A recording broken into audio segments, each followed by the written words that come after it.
This is the Hoco ES62 dual play wireless earphones. I want to connect it to the phone, so I'm turning it on.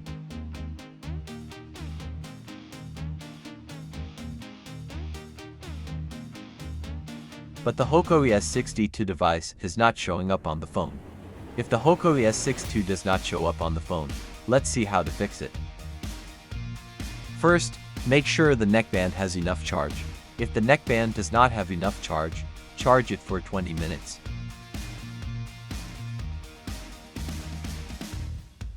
After charging the neckband, try connecting it to your phone. If the Hoco ES62 still does not show up on the phone, follow the second method. Make sure your neckband is connected to another phone. If the neckband is connected to another phone, unpair it from there. Now turn off your phone's Bluetooth and turn it back on.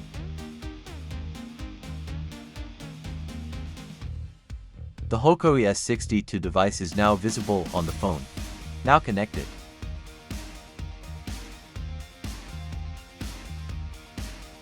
Hoco ES62 is now connected to the phone.